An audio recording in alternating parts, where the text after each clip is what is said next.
Hey everyone, hope everybody's doing alright. Getting all that Christmas money spent and everything.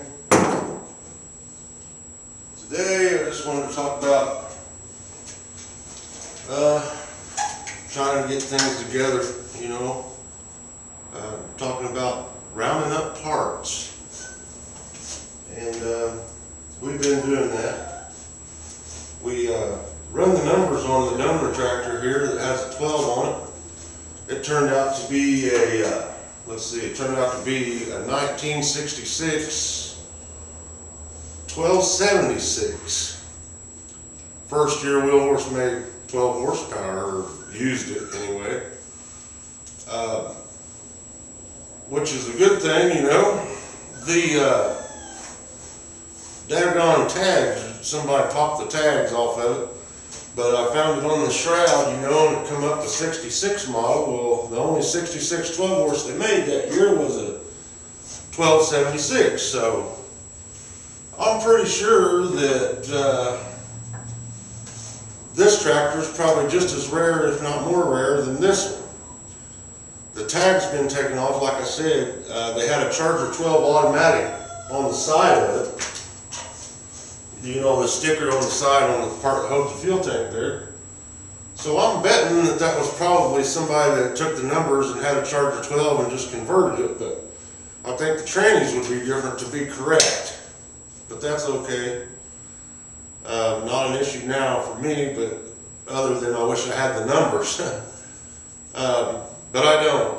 And then for somebody to take the numbers and not to take the motor that went to it, you know, a lot of people don't know that there is a way to tell how old they are and where they came from. That information is really, it's mostly from Brian Miller's site. That's a good site to start on, that's for sure. That guy knows his stuff, no doubt about it. He's compiled such an overwhelming amount of information in that. If you haven't seen that, you need to look. I hate plugging for somebody I don't really know, but you know, I've been up against that guy a few times. He's tough, man. He's tough. But he's good people too. He's good people. I think he'd do you right. But anyway, that's that. You know, kind of just a little rant on try to keep your stuff original if you can, you know. It really sucks that I'm having to take a 66 12 horsepower engine and put on a 67 tractor. But hey, let's face it, it could be worse, you know.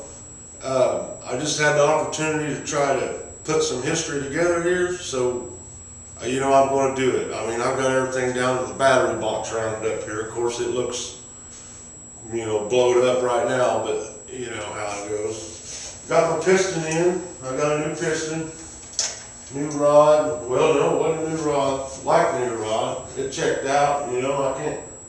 I looked at it for stress cracks, and I looked the cam over real good, you know. I didn't have a Magnaflux, maybe I should have, you know, because that's definitely, that piston definitely hits something, and when they do, you know, it goes to that camshaft, really. If the valve's hit or anything like that, you know what I'm saying, it busts that up. But like I said, I looked it over real good, took it out, looked it over really, really good, polished it up, and, you know, measured it up a little bit, and it come out all right. So I went ahead and we gambled with it.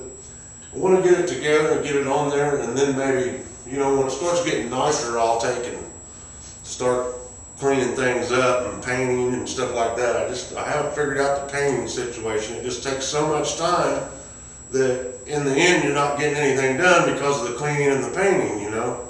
Which it has to be done, but it doesn't have to be done in the wintertime, in the freeze. Paint just don't stick good, especially when you're dealing with rattle cans, you know, you warm them up and all that. It still don't really, it's not to my liking. I mean, you can do it, but it's just not to my liking. So we'll leave that at that. We're going to run some straight 30 Rotel in it. Not plugging for them, it's just, we have really good luck with that motor oil. And I know about the synthetics and all that, and that's fine, but it's just not for me. Call me old-fashioned. But anyway, you know, if you run straight motor oil in these, you shouldn't run detergent motor oil in anything that doesn't have a filter. The detergent's made to take the particles throughout the engine. Okay, you know, it keeps things picked up, you know, the foam in it and stuff. And that moves things around, and when you don't have be quiet. Whenever it moves things around, you know, and that makes things get back into the bearings and what have you. With the straight weights, you know, without the detergent in it, it kind of lets it sail to the bottom like you want. And if you're like me, you know, you put a magnet in the bottom there. That works out. But anyway, that's that. You know, get a look at her. She's going to be different. You know, we got a few little issues, man. The clutch is like new, which that's great. I'm going to replace all this wiring. It's just so brittle and stuff. Take that and get that done. I concentrated most of the cleaning on the block and inside. Reseated the valves. Got everything going our way.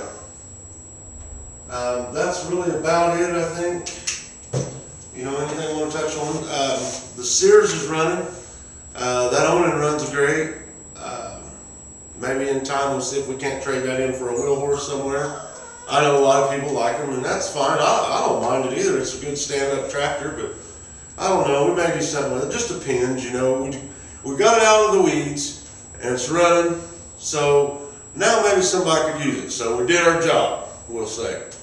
So that's what we did there. And I've got some more I need to do, you know about, but we'll get that going. Like I said, we kind of take them as they come. This was the deal, and this needs to be out of here. You know, I hate it that tag's gone, but I may just put this up somewhere, and I don't know what the chances of finding another long hood would be, but you know, I've got all the body parts. I just don't have that tag, and I don't have that engine. You know, this engine, that engine, of course, is this one, but you know what I'm saying. To get two tractors out of it, I can't see it.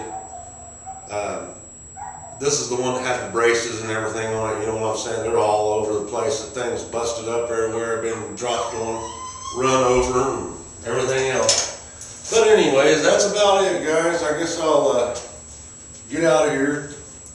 I left my remote over here. A lot of good that does, huh? But anyways, I'll catch you later. You guys have a good one.